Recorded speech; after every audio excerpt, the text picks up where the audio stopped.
The vast chamber of the throne room aboard the Veltharine flagship stretched endlessly before Zalara, queen of the Zenareth Empire. Obsidian pillars carved with the chronicles of 1,000 conquered worlds rose to support a ceiling of transparent alloy that revealed the cold, indifferent stars beyond. Zalara sat perfectly still on her crystalline throne, her iridescent scales catching the light of distant suns as her six-fingered hand tapped a slow, deliberate rhythm on the armrest. Her face, with its sharp angles and ethereal beauty, betrayed nothing of her thoughts as her silver eyes swept over the reports displayed on the holographic interface before her. Another Earth colony had fallen. Another predictable resistance had been crushed. Another tedious victory to add to the unbroken chain of the Empire's expansion. Your Majesty, General Vex bowed deeply, his angular frame nearly folding in half as protocol demanded. The resistance on the human outpost has been eliminated. Their leaders have been executed, save for one. Zalara didn't bother to look up. And why has this one been spared the efficiency of our justice? Because, Your Majesty, this one led the most persistent cell we have encountered on Earth territory. His tactics were unusual. The military council thought you might wish to interrogate him personally before his execution. This finally drew her gaze. Unusual how? He adapted our own strategies against us. Used deception rather than force. His group was small, but caused damage disproportionate to their numbers. A flicker of interest crossed Zalara's face, quickly suppressed. The Empire had conquered 17 species across 3 galaxies, and in all that time, she had yet to encounter a truly interesting opponent. They all followed the same patterns: initial defiance, desperate measures, and inevitable surrender. The humans had proven more stubborn than most, but ultimately, their resistance was as predictable as all the others. "Bring him," she commanded, straightening her elaborate ceremonial cape of metallic fibers that cascaded down the steps of the throne. Minutes later, the doors to the throne room parted. For guards, each towering nearly 8 feet tall, with exoskeletal armor fused to their bodies, dragged a lone figure between them. The human was battered, his face bruised, clothing torn and stained with blood, some of it alien green, Zalara noted with mild surprise. Yet despite his condition, there was nothing defeated in his posture. The guards forced him to his knees, but he kept his head raised, eyes scanning the room with calculating intensity before settling on Zalara. "The human rebel Kieran Holt, Your Majesty," announced Commander Thrix, leader of the resistance cell designated Phoenix. Zalara studied the human. He was unremarkable by their standards. Average height, lean build, with short dark hair and features that showed signs of exposure to Earth's harsh sun. Yet there was something in his eyes, a sharp intelligence, an unbroken will, that caught her attention. "So," she began, her voice melodic but cold, "you are the troublemaker who has cost my empire valuable resources and time." The human's lips twitched into what might have been a smile. "Impressive decor," he said, glancing around the throne room. "Compensating for something." The guards nearest to him stiffened in shock. Commander Thrix's hand moved to his weapon, but Zalara raised a finger to halt him. For the first time in decades, something had surprised her, breaking through the monotonous routine of conquest and rule. "You stand before the sovereign queen of the Zenareth Empire," Thrix hissed, "conqueror of worlds, bringer of order, the—" Yes, the human, Kieran interrupted. "I'm sure her business cards are very impressive." Zalara found her lips wanting to curve upward. She suppressed the urge. "Tell me, human, do you not fear death? I've been acquainted with the possibility since your ships darkened Earth skies," he replied. "We've been on speaking terms for a while now, and yet you continue to resist, knowing the outcome is inevitable." "Ah, but that's where we disagree," Kieran said, wincing slightly as he shifted position. "History is full of inevitables that never came to pass." "Your species' history, perhaps," Zalara countered. "The Zenareth Empire has never failed to subjugate a target world." "Then I'm honored we're giving you a new experience," Kieran replied. "Always good to try new things, even for ancient civilizations. Keeps the scales shiny. A guard struck him across the face for the insolence, splitting his lip. Kieran spat blood onto the polished floor and looked back at Zalara without flinching. "Why did you not surrender when your position became untenable?" she asked, genuinely curious. "Why did you not leave our world alone when it was clear we wanted no part of your empire?" he countered. The audacity of the question, treating her as an equal in dialogue, was so unexpected that Zalara found herself considering it seriously for a moment before remembering her position. "Take him to Isolation Chamber 6, she ordered suddenly, departing from the standard protocol of immediate execution for captured resistance leaders. "I wish to continue this interrogation under more controlled circumstances." Commander Thrix's expression betrayed his surprise, but he knew better than to question her. "As you command, Your Majesty." As the guards dragged Kieran away, he called over his shoulder, "Looking forward to our next chat, Your Highness. I'll bring the refreshments if you bring better justifications for planetary conquest." The doors sealed shut behind him, leaving Zalara alone with her thoughts. She tapped a long, elegant finger against her throne, replaying the encounter. Something about the human's unwavering defiance, his razor-sharp wit even in the face of certain death, had pierced through centuries of boredom and routine. She realized with some surprise, genuinely stunned by his courage. Not the reckless bravery of desperation, but the calculated fearlessness of a mind that remained unconquered even as his body was captive. For the first time in longer than she could remember, Queen Zalara of the Zenith Empire found herself curious about what would happen next. The isolation chamber assigned to Kieran bore little resemblance to the primitive concept of a prison cell. Roughly 20 feet square, it featured smooth, pearlescent walls that seemed to absorb sound, leaving an unnerving quiet. A platform that served as a bed extended from one wall, conforming automatically to his body when he reluctantly tested it. A small alcove materialized food at regular intervals. Synthetic nutrient compounds that tasted vaguely like cardboard with aspirations of becoming fruit. The most disorienting feature was the window, not an opening to the outside, but a screen displaying what appeared to be the vast expanse of space beyond the ship, complete with distant stars and the occasional passing vessel. Whether it was a real-time view or a recording, Kieran couldn't tell. 5-star accommodations, he muttered to himself, wincing as he probed the bruises on his ribs. Though room service could use some improvement, he paced the perimeter of the chamber, searching for weaknesses or surveillance devices. Finding neither immediately apparent, he began talking aloud, partly to maintain his sanity in the unnatural quiet, partly on the assumption that he was being monitored. "I appreciate the upgrade from the usual prisoners go straight to execution package," he announced to the empty room. "Though if this is meant to be psychological torture through boredom, I should warn you I once spent 3 weeks hiding in a maintenance shaft during your occupation of New Seattle. This is practically a luxury resort by comparison." He approached the food alcove, examining the unfamiliar symbols on its control panel. "Now, is there a button for cheeseburger on this thing, or are we limited to the taste-free menu options?" In her private chamber, Zalara watched the human on a monitor, her formal regalia set aside for a simpler silver bodysuit that accentuated her lithe form. She had dismissed her attendants, preferring to observe Kieran without the filters of their reports or interpretations.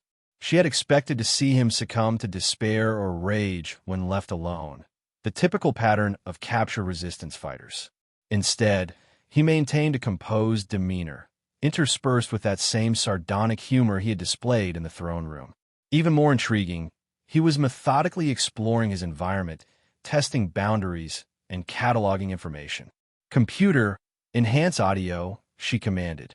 "Which makes me wonder," Kieran was saying to himself as he examined the bed platform, "what exactly an alien queen sees in a troublesome human that's worth keeping alive.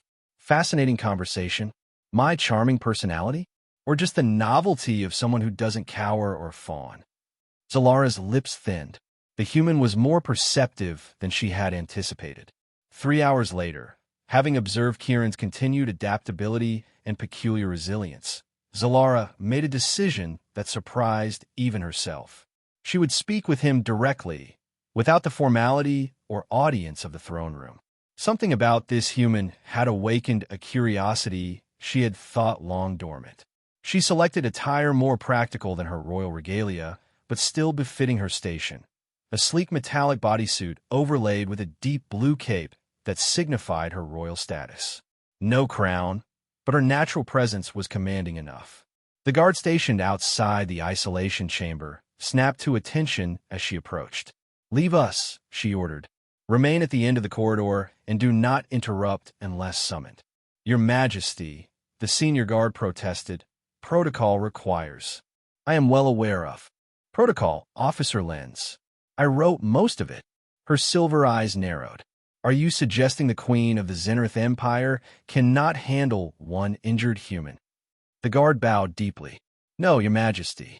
Of course not." When they had retreated to a respectful distance, Zalara pressed her palm against the door panel, overriding the security protocols. The door slid open silently. Kieran was sitting on the floor, back against the wall, seemingly lost in thought. He looked up as she entered, surprise flashing briefly across his face before he masked it with that now familiar sardonic smile. "Well, this is unexpected," he said, making no move to stand. "Do all prisoners get personal visits from the Queen? Or am I special?" "You may stand in my presence," Zalara said, ignoring his question. "I'm quite comfortable, thanks," Kieran replied. "My ribs haven't quite forgiven your welcoming committee." Zalara studied him for a moment. Then, in a move that would have shocked her court, gracefully lowered herself to sit on the edge of the bed platform opposite him. She noted with satisfaction the momentary widening of his eyes at this breach of protocol. "You intrigue me, human," she said directly. "Most species, when faced with the might of the Zenith Empire, follow predictable patterns of resistance and eventual submission. You do not. Sorry to mess up your data set," Kieran shrugged.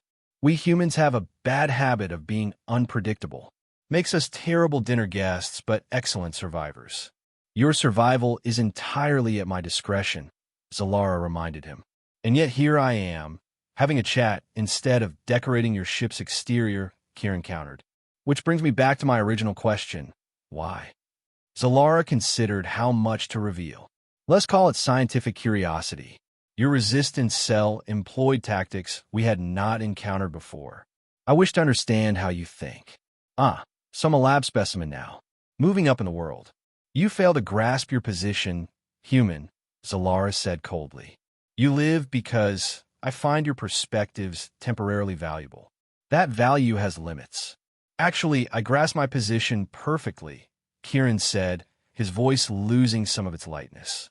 "I'm a prisoner of a conquering force that has decimated my world and killed people I cared about. My life expectancy can probably be measured in days, if not hours. But here's what you fail to grasp, Your Majesty. I've been living on borrowed time since your ships arrived. Every moment since then has been a gift I've used to fight for my people. So threaten me all you want. It doesn't change anything." Zalara found herself momentarily speechless. The human's clarity about his situation, devoid of both false hope and despair, was unlike anything she had encountered in millennia of conquest. "Your species values individual freedom," she said finally. "Yet your civilizations are chaotic, inefficient, marked by inequality and suffering. The Zenith bring order, technological advancement, and end to scarcity. Is this not preferable to your previous existence?" The benevolent conqueror speech, Kieran smiled wryly. "I was wondering when we get to that. Let me ask you something, Queen Zalara. Have you ever asked any planet if they wanted your gifts before you decided to deliver them at gunpoint? Primitive societies cannot comprehend the benefits until they experience them," she replied automatically, though the words felt hollow even to her ears. "And there it is, the core of tyranny in any form. We know what's best for you, even if you disagree." He leaned forward slightly, wincing at the movement. "Here's a radical thought. Freedom includes the freedom to make mistakes, to choose inefficient paths, to determine our own destiny. even if an advanced alien race thinks we're doing it wrong. Zalara felt a flicker of irritation. You speak of lofty ideals while ignoring practical realities. Your planet was destroying itself through climate change and resource depletion before we arrived. Half your population lived in poverty, while a tiny minority hoarded wealth and power. All true, Kieran acknowledged, surprising her. We're deeply flawed, sometimes painfully so, but we were working on it in our messy human way. And more importantly, they were our problems to solve, not yours to use as justification for conquest. The conversation continued for nearly 2 hours, ranging from philosophical debates about freedom versus security to the practical realities of resistance against a technologically superior force. Throughout, Kieran never cowered or flattered, challenging Zalara's assumptions and occasionally landing points that left her momentarily without response, an experience so rare that it sent ripples of discomfort and, strangely, exhilaration through her. When she finally rose to leave, Zalara found herself both irritated and stimulated by the exchange. The human didn't show proper deference, yet his arguments, possessed an internal logic she found difficult to dismiss entirely. This conversation has been informative, she said, reverting to her more formal tone as she prepared to depart. Same time tomorrow? Kieran asked with mock brightness. I'll prepare some discussion topics. Maybe the ethical implications of planetary subjugation or galactic empires. Necessary evil or just evil. Zalara paused at the door. You mistake your position if you believe you can dictate terms of engagement, human. Prisoner, however limited. He saw opportunity in her apparent weakness. The opportunity to act came sooner than expected. During their 8th meeting, a violent shudder ran through the Veltharine, followed by blaring alarms and emergency lighting flooding the observatory crimson. What's happening? Kieran asked, instinctively moving away from the viewport. Zalara was already at a communication panel. Report, she commanded. Multiple explosions in the lower engineering decks, Your Majesty, a frantic voice replied. Primary power systems compromised. We have reports of armed intruders in sections 7 through 12. Impossible, Zalara said. No external vessels have approached. Her eyes narrowed as understanding dawned. This is internal. She turned to Kieran, who raised his hands. Don't look at me. Being your conversational diversion has kept me fully occupied. Another explosion, closer this time, rocked the ship. The communication panel sparked and went dead. We need to move, Zalara decided. The secure command center is 3 levels up. And I'm coming with you because... Kieran asked. Because leaving you here for whoever is attacking my ship would be strategically unsound, she replied crisply, moving to a concealed panel in the wall and retrieving a slender weapon. After a moment's hesitation, she removed a second, smaller device and tossed it to Kieran. This will stun, not kill. Use it only if necessary. He caught it, examining the alien design with raised eyebrows. Trust, from the Queen of Zenareth? Now I know the situation is dire. It's pragmatism, not trust, she corrected, though not entirely convincingly. Follow me, stay close, and do exactly as I say. They slipped into a service corridor, avoiding the main passageways where the sounds of weapons fire and shouted commands echoed. Zalara moved with deadly grace, her formal attire somehow not hindering her swift, precise movements. Kieran followed, his prison-weakened body still capable of the silent, efficient motion developed during years of resistance operations. Their progress was halted at a junction where the corridor opened into a larger atrium. A squad of Zenareth soldiers exchanged fire with another group wearing the same uniforms but bearing distinct red markings on their armor. Raxel's elite guard, Zalara murmured, pulling back into cover. I suspected he might eventually move against me, but not like this. Not with such violence and open treachery. Palace coup, Kieran whispered. Attempted, she corrected coldly. We cannot pass through there. We'll need to use the maintenance shafts. She led him to a narrow access panel and punched in a code. As the panel slid open, revealing a cramped tunnel bathed in dim blue light, Kieran gave her a questioning look. A queen knows her ship in ways others do not, she explained. Even Raxel wouldn't expect me to use such undignified passages. The maintenance shaft was barely wide enough for Zalara's slender frame. Kieran followed with slightly more ease. They had crawled perhaps 50 meters when another explosion, more powerful than the previous ones, shook the entire section. Part of the shaft collapsed behind them, and for a terrifying moment, the lights failed completely before emergency systems engaged. That was the primary power core, Zalara said grimly. They're not trying to capture the ship intact. They're willing to cripple it. Which means this isn't just about you, Kieran reasoned. They're sending a message to others who might support you. Zalara glanced back at him, impressed despite herself by his quick grasp of Zenith power politics. Precisely. Keep moving. They emerged into a rarely used storage area one level below the command center. Zalara immediately moved to a communication terminal, but found it non-responsive. They've isolated the command systems, she muttered. Standard coup protocol. Which you wrote? I'm guessing? Kieran asked, keeping watch at the door. Most of it, she acknowledged, though Raxel has clearly added his own modifications. A plan was forming in her mind, though it went against everything she had been taught about rulership and strength. It would require trusting the human, not partially or pragmatically, but fully. The thought should have been abhorrent, yet in this moment of crisis, it seemed like the only logical path forward. The command center will be heavily guarded by now, she said, turning to face Kieran directly. But there is a secondary system override in the auxiliary bridge. It would allow us to lock out Raxel's forces and regain control of critical systems. Why do I sense a but coming? Kieran asked warily. The auxiliary bridge is in Section 9, currently held by Raxel's forces, and the override requires 2 authorized operators working in tandem to prevent exactly this kind of takeover. And I'm suddenly authorized because I can make use so, Zalara said. The system will accept my genetic signature plus 1 designated emergency proxy. It's a fail-safe I built in that even Raxel doesn't know about. Kieran studied her face. You'd give a human prisoner access to your ship's command systems? Why would you trust me with that? Zalara met his gaze unflinchingly.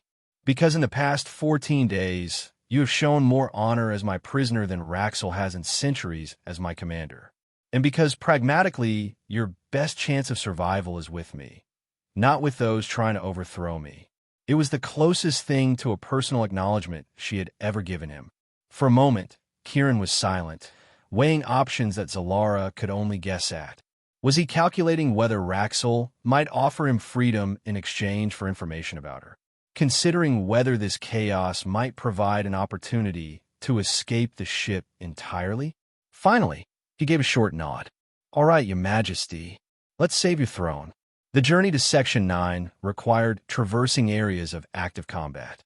Twice they were forced to retreat and find alternative routes as Raxel's forces clashed with troops still loyal to Zalara. Once, they had to defend themselves when they stumbled upon a trio of red-marked soldiers. The encounter was brief and decisive. Zalara moved with lethal efficiency, while Kieran used his stun weapon with surprising accuracy, compensating for its alien design. Military background? Zalara asked as they hurried away from the unconscious soldiers. Youth spent in bad neighborhoods, Kieran corrected, and then 2 years of learning very quickly when your forces invaded. They reached the auxiliary bridge to find it seemingly abandoned. A small, utilitarian space with darkened control panels and sealed entry points to adjacent sections. This is unexpected, Zalara murmured, moving cautiously to the main console. Too easy, Kieran agreed, scanning the room for threats or surveillance. The override protocol is still functional, she said after examining the systems. Raxel may not know of this location. It's not included in standard command briefings. She placed her palm on a scanner, which illuminated with a soft blue glow. Gulme, place your hand beside mine. Kieran hesitated only briefly before complying. The scanner extended to accommodate his hand, analyzing his genetic structure. Authorization protocols engaged, Zalara stated clearly. Emergency proxy designation, Kieran Holt of Earth. The system hummed, processing. Acknowledged came a synthesized voice. Genetic template recorded. Awaiting concurrent authorization for system override. Zalara nodded to Kieran. State your name and intent. Kieran Holt, he said, feeling slightly ridiculous. Intent to restore rightful command. The system pulsed. Authorization accepted. Override protocol initialized. The darkened panels suddenly illuminated, displaying ship schematics, damage reports, and security feeds from throughout the Veltharine. They watched as loyal forces, now with restored communication and coordination capabilities, began to gain the upper hand in multiple sections. It's working, Zalara said with grim satisfaction. Now to deal with Raxel himself. She manipulated the controls, bringing up a security feed of the main bridge, where High Commander Raxel stood, surrounded by his elite guard. His angular face, distinguished by a scar that ran from temple to jaw, was contorted with rage as he realized control was slipping away. Isolate the main bridge, Zalara commanded. Seal all access points and disable internal weapons. You're not going to flood it with poison gas or something? Kieran asked, half joking. Zalara gave him a look that suggested the thought had crossed her mind. That would be efficient, but politically problematic. Raxel has supporters throughout the fleet. I need to defeat him decisively, but within the boundaries of our laws. She opened a communication channel to the main bridge. Raxel's face appeared on the central screen, his surprise quickly masked by cold disdain. Zalara, he said, deliberately omitting her title. I see you've survived, and with your pet human, no less. High Commander Raxel, she replied formally. You stand accused of high treason against the Zenareth Empire. Surrender now, and your subordinates may be granted clemency. Raxel laughed, a harsh sound without humor. Clemency? From a queen who has been corrupted by human sentiment? Who breaks tradition by keeping an enemy combatant as a personal companion? Who shares empire secrets with a primitive species? My decisions are not subject to your approval, Commander, Zalara stated coldly. Nor are they relevant to your act of treason. They are entirely relevant, Raxel countered. The Council has already been informed of your irregularities. Even if you survive today, your reign is finished. Zalara's expression didn't change, but Kieran, standing close beside her, noticed a subtle tension in her posture. Raxel's words had struck a nerve. You have 1 minute to surrender control of my ship, Zalara said, her voice like ice. After that, I will retake the bridge by force. She cut the communication. For a moment, she stood perfectly still, her silver eyes fixed on the now blank screen. He's right, isn't he? Kieran asked quietly. About the Council. Partially, she admitted, her voice equally low. My interactions with you would be seen as questionable at minimum, grounds for censure, possibly removal, if presented in certain ways. Sorry to be such a political liability, Kieran said with a wry smile that didn't reach his eyes. It was my choice, Zalara replied simply. Then, straightening her shoulders, computer directs security teams Alpha through Delta to converge on the main bridge. Authorization for non-lethal force only. The next hour passed in a blur of tactical orders, coordinated movements, and finally, the successful apprehension of Raxel and his core supporters. Through it all, Kieran remained at Zalara's side, occasionally offering tactical suggestions that she, somewhat to her own surprise, incorporated into her commands. When the last of the fighting had ceased and reports confirmed that the Veltharine was secure, Zalara finally allowed herself a moment to exhale. The ship had suffered significant damage. Casualties among her crew numbered in the dozens, and the political fallout was yet to come, but she had retained her command and her life. She turned to Kieran, who looked exhausted but alert, the small weapon she had given him still gripped loosely in his hand. You should have run, she said quietly, so that none of the security officers now stationed at the auxiliary bridge could hear. During the confusion, you had multiple opportunities. Run where exactly? Kieran asked with a raised eyebrow. Into the loving arms of Raxel's forces? Or maybe just take a quick spacewalk without a suit? There were escape pods in Section 11. We passed near them. Kieran's expression turned serious. I made a choice to help you. Maybe not for entirely selfless reasons, survival being a strong motivator, but I made it nonetheless. Zalara studied him for a long moment, seeing him truly, not as a prisoner, not as a curiosity, but as an ally who had stood with her when many of her own kind had not. Come, she said finally. We have much to discuss, and this is not the place. 3 days later, with the Veltharine limping toward a Xenarith repair station, Zalara sat alone in her private chambers, reviewing the transmission she had received from the High Council. Its contents were as she had expected. She was summoned to appear before them to answer for her failure to maintain proper command discipline and questionable handling of enemy combatants. The message did not explicitly mention Kieran, but the implication was clear. Her unusual treatment of a human prisoner had been noted even before Raxel's coup attempt. Now, it would be used as evidence of her unfitness to rule. She had faced council scrutiny before, but never like this.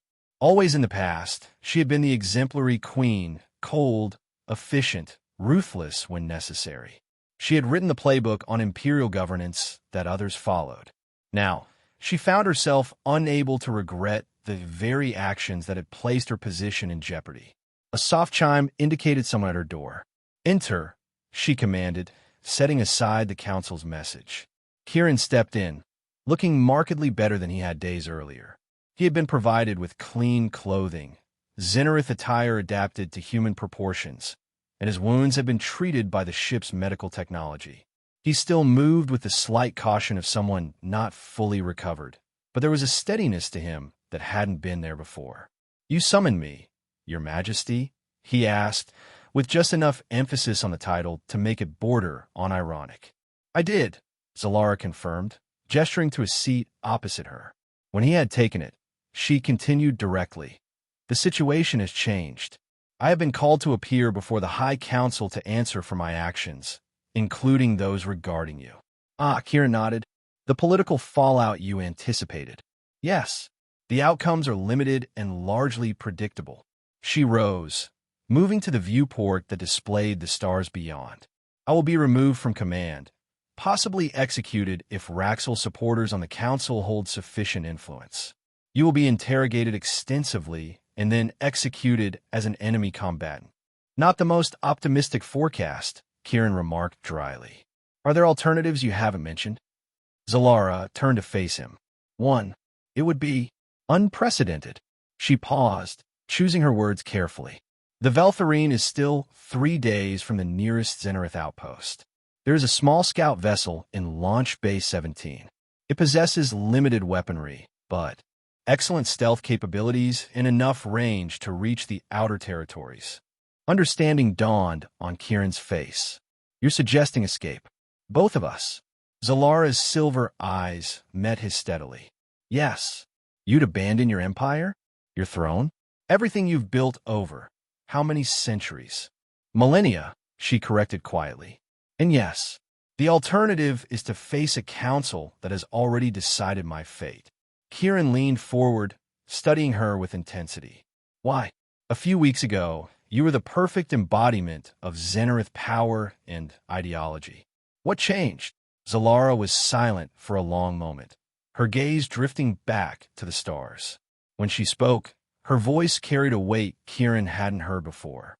"In 3,000 years of rule, I have conquered worlds, crushed rebellions, and expanded the empire beyond what any predecessor thought possible. I have been feared, respected, obeyed without question. And in all that time, no one, no subject, no peer, no conquered species, has spoken to me as you have. With honesty, with challenge, with—" She hesitated, searching for the right word, humanity. She turned back to him. "You asked once if I had ever questioned whether planets wanted our gifts before we delivered them. The truth is, I never cared enough to ask the question. Conquest was efficient. Resistance was an inconvenience to be eliminated. Until what?" Kieran prompted when she fell silent. "Until I was faced with a human who refused to be conquered, even in chains. Who made me see the pattern of my existence and question its purpose. A faint, unfamiliar smile touched her lips. "You have been a most disruptive prisoner, Kieran Holt." "I aim to please," he replied, but the usual sarcasm was muted, replaced by something more genuine. "So," Zalara continued, her tone becoming more practical, "we have a decision to make. I can return you to your cell and face the council alone, likely resulting in both our executions. Or we can leave, tonight, before my officers receive updated orders from the council revoking my command." Kieran was quiet, the weight of the choice evident in his expression. When he finally spoke, his voice was uncharacteristically solemn. "You know, I joined the resistance because I believed in fighting for freedom, Earth's freedom from Zenith control. Escaping with you." He shook his head. "It feels like abandoning that cause." "Your resistance cell is gone," Zalara reminded him gently. "And the broader human resistance is unlikely to succeed against the full might of the Empire, especially once I am replaced by someone like Raxel, who will show no restraint. So what's the alternative? We run away together into the outer territories and just, what, live out our days as fugitives? Watch from afar as your empire continues to consume planets, including what's left of Earth." Zalara's eyes narrowed thoughtfully. "Perhaps not. There are other possibilities, allies I could seek out, information I could share with certain factions, ways to influence events even from exile." "You'd work against your own empire?" Kieran asked skeptically. "I would work toward a different vision of what it could be," she corrected. "The empire I built has become rigid. Exploration and discovery have been replaced by conquest for conquest's sake. Perhaps it is time for transformation." Kieran stood, pacing the small confines of her chamber. "This is a lot to process. Yesterday, I was a prisoner expecting execution. Today, you're offering me a partnership in galactic politics. Is it so difficult to believe?" Zalara asked, a hint of that imperial hauteur returning to her voice. "Honestly, yes." Kieran stopped pacing to face her directly. "But then again, nothing about our relationship has followed any script I'm familiar with." "Nor mine," she acknowledged. "So, Kieran Holt of Earth, what is your answer? Will you leave with me tonight? Or shall we face our separate fates at the hands of the Empire?" Kieran looked at her for a long moment, seeing not just the alien queen with her silver eyes and iridescent scales, but the person he had come to know through their conversations. Complex, intelligent, capable of change despite millennia of entrenched thinking. He thought of Earth, of his fallen comrades, of the seemingly impossible fight for freedom. And he thought of the possibilities that this unprecedented alliance might create. "You said the scout vessel has excellent stealth capabilities?" he asked finally. A rare, genuine smile transformed Zalara's face. "The best in the fleet. Then we'll need supplies. And you'll need to create some kind of diversion to explain your absence for at least the first few hours after we're gone." Zalara nodded, already moving to her console. "I'll arrange everything. Be ready at the beginning of the night cycle, approximately 6 hours from now." As Kieran turned to leave, she called after him. "One more thing." He paused at the door, looking back. "Thank you," she said simply. Kieran raised an eyebrow. "For what exactly?" "For showing me there was another way to see the universe." She held his gaze. "For your courage." With those words lingering between them, Kieran left to prepare for a future neither of them could have imagined when they first met in the throne room of the Veltharine. The night cycle aboard the Veltharine brought a reduction in crew activity, with only essential personnel maintaining their posts. Security, however, remained vigilant, particularly in the restricted areas such as the launch bays. Any escape plan would need to account for these obstacles. Zalara had spent the intervening hours carefully orchestrating their departure. She'd scheduled a private communication with a trusted lieutenant, arranging for her absence to be explained as an extended meditation ritual, a practice she occasionally observed before major diplomatic events, making it plausible enough to forestall immediate alarm. Kieran, meanwhile, had been strategically gathering supplies from various locations throughout the ship, always maintaining the appearance of a closely monitored but privileged prisoner performing assigned tasks. The crew, accustomed by now to the Queen's unusual treatment of this particular human, paid him little attention as long as he stayed within the areas he was permitted to access. They met as planned in a maintenance corridor near Launch Bay 17. Zalara had exchanged her formal attire for a functional navigation suit of dark silver, practical yet still distinctively Zenith in design. She carried a small case containing what Kieran assumed were personal items of value or necessity. "Ready?" she asked without preamble. Kieran nodded, adjusting the pack of supplies slung over his shoulder. "As I'll ever be. How do we get past the guards?" "We don't need to," Zalara replied, removing a small device from her belt. "I've programmed a security override for this section. When activated, it will register a minor radiation leak from one of the adjacent storage areas. Protocol requires all personnel to evacuate the immediate vicinity until a containment team arrives. Which gives us how long? Approximately 6 minutes from alarm to containment team arrival.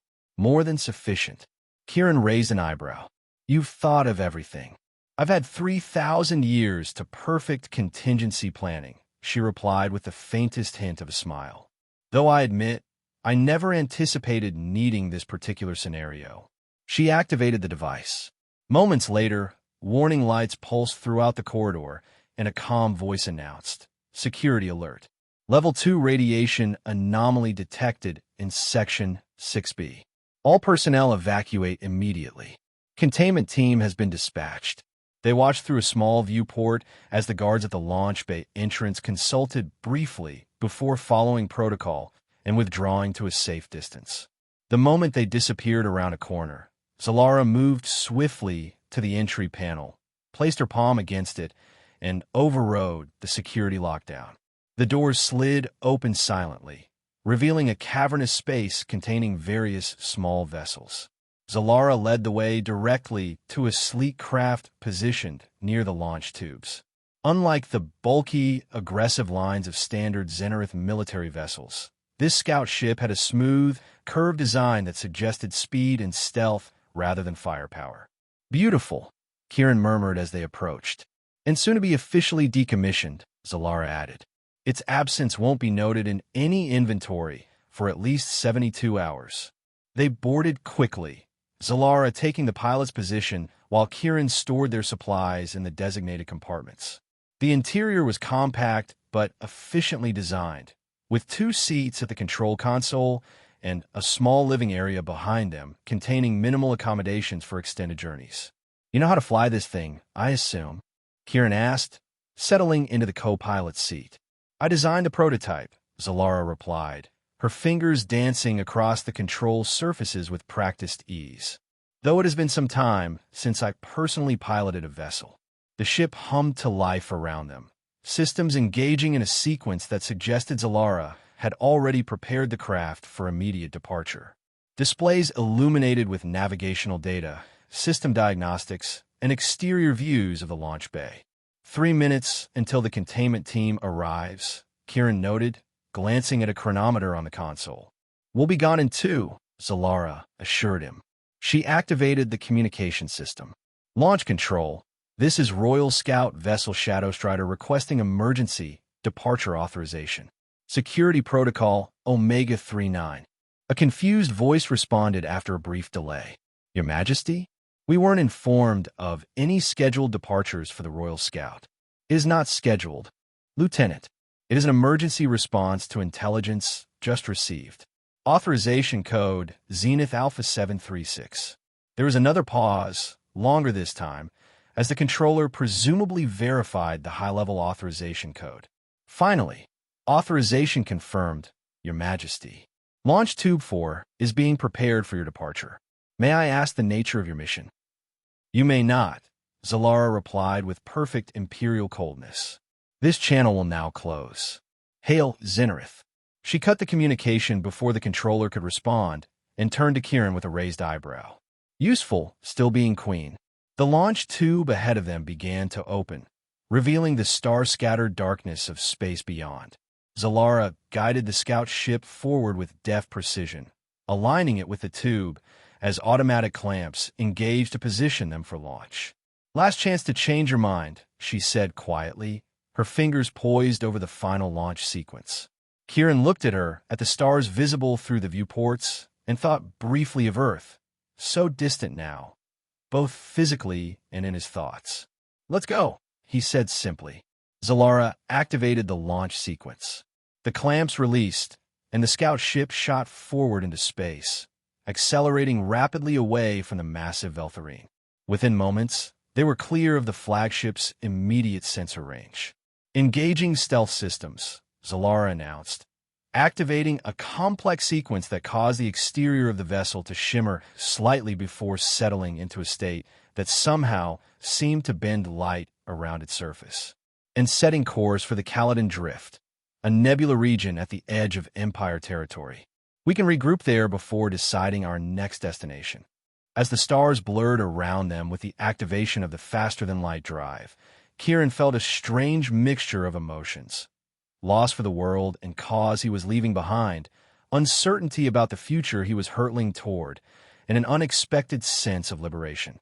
Beside him, Zalara's expression suggested she might be experiencing something similar, though filtered through her own alien perspective. "So," he said after they had traveled in silence for some time, "what now? We've escaped the Empire, but we're still a fugitive queen and a resistance fighter with presumably very different ideas about how the galaxy should work." Zalara turned from the controls to face him fully. "Perhaps that is precisely what makes our partnership valuable. I have knowledge of the Empire's weaknesses, resources that can be accessed covertly, and connections to factions that have long questioned our expansionist policies but lack the courage to speak openly. And I bring what exactly? Besides my charming personality, a perspective I have never encountered in 3,000 years of rule," she replied seriously. "The ability to see opportunities where Zenareth thinking sees only obstacles. And a first-hand understanding of what it means to fight for freedom against overwhelming odds." Kieran considered this. "You're really serious about working against the Empire? Your Empire?" "I am serious about transformation," Zalara corrected. "The Zenareth began as explorers and scholars before becoming conquerors. That original vision has been lost, buried under millennia of expansion and domination. Perhaps it is time to rediscover it. And Earth? What about my people?" Zalara's expression softened slightly. "Earth will be our first priority. The knowledge I possess about Zenareth occupation strategies, combined with your connections to the Resistance, could shift the balance significantly. Not enough for immediate liberation, but enough to create a foundation for eventual self-determination." For the first time since his capture, Kieran felt a flicker of genuine hope. Not the desperate hope that had sustained him through imprisonment, but something more substantial, based on possibility rather than mere defiance. "I still don't entirely trust you," he admitted. "No offense. I would think less of you if you did," she replied with that rare, small smile. "Trust must be earned, especially between former enemies. We have time." Time stretched into days as they traveled deeper into the Caladan Drift, a vast nebula that scrambled conventional sensors and provided natural concealment for anyone seeking to avoid detection. The scout vessel, though small, proved comfortable enough for two occupants who had both, in their different ways, grown accustomed to sacrificing comfort for necessity. They established an uneasy routine, taking turns at the controls, studying star charts together, and engaging in long discussions about potential allies, safe havens, and strategies for undermining Raxel's inevitable harsh policies once he consolidated power. On the 6th day of their journey, as they sat sharing a meal of synthesized provisions, Zalara broached a subject they had tacitly avoided. "The Council will declare me dead by now," she said matter-of-factly. "The official narrative will likely claim I was killed during an escape attempt by you, a convenient explanation that discredits me while justifying harsher measures against human resistance." Kira nodded, having expected as much. "And in a way, they're not entirely wrong. You did escape with me, just not quite how they'll tell it." "Indeed," she set aside her food. "This means I am, for the first time in millennia, no longer Queen Zalara of the Zenareth Empire. I am simply Zalara." There was something in her voice, Not quite vulnerability, but a quality Kieran had never heard before. Recognition of this struck him suddenly. For all her power and age, she was experiencing something entirely new. An identity separate from her role, her empire, her throne. "How does it feel?" he asked quietly. Being simply Zalara, she considered the question with characteristic thoughtfulness. "Lighter," she said finally, "and heavier simultaneously. The weight of an empire has been lifted, but the responsibility for my choices remains entirely my own." "Welcome to how the rest of us live all the time," Kieran said with a small smile. "Is that what freedom feels like to you?" she asked, genuinely curious. This simultaneous lightness and weight. "Sometimes. It's the burden of choice, I think. When someone else makes all the decisions, even if they're terrible ones, there's a certain simplicity to just resisting. Making your own path. That's harder in some ways." Zalara nodded slowly. A profound observation. "Perhaps this is what my people have forgotten. That true advancement comes not from imposing order, but from navigating the complexity of choice." "Look at us," Kieran laughed softly. "A philosophical discussion between an alien ex-queen and a human ex-terrorist, somewhere in the middle of nowhere." "The universe is full of unlikely convergences," Zalara replied, her silver eyes catching the nebula's light through the viewport. "Ours may be just one of many." As their small vessel drifted deeper into the protective embrace of the nebula, they continued their conversation long into the ship's night cycle. For the first time, they spoke not as queen and prisoner, not as reluctant allies, but as two beings brought together by extraordinary circumstances, contemplating a future neither could have imagined when their paths first crossed. Somewhere beyond the nebula, the Zenareth Empire continued its implacable expansion. Somewhere even further, Earth struggled under occupation. But here, in this moment of suspended time, something new had begun. A partnership forged in the crucible of adversity, tempered by mutual respect, and guided by a shared vision of transformation that neither could fully articulate, but both could sense taking shape between them. The alien queen, who had once been stunned by the courage of her human captive, now found herself equally stunned by the possibilities that courage had unveiled. And Kieran, who had never expected to survive his capture, discovered that survival itself had led to an opportunity greater than any he could have planned or imagined. A chance to change not just Earth's fate, but potentially that of countless worlds across the galaxy. As the scout ship's systems hummed softly around them, they began to plan their first move in what would become a long, complex game of strategy against an empire that believed its queen was dead and its most troublesome human prisoner along with her. Their odds were infinitesimal, their resources limited, their differences still substantial. But they had already overcome far greater obstacles simply by reaching this point together. And in the vast, indifferent cosmos that had witnessed the rise and fall of countless civilizations, their unlikely alliance, born of courage, curiosity, and the capacity for change, might yet prove to be the catalyst for transformation on a scale neither of them could fully envision, but both were now committed to pursuing. The journey ahead would be perilous, uncertain, and likely longer than either anticipated. But as they plotted their course through the nebula's swirling colors toward their first destination, there was a shared understanding that transcended words. Whatever came next, they would face it not as former enemies, but as something new and yet unnamed, forged in the space between stars, between species, between old certainties and new possibilities. The universe, vast and ancient though it was, had not seen their like before, and that, perhaps, was their greatest strength.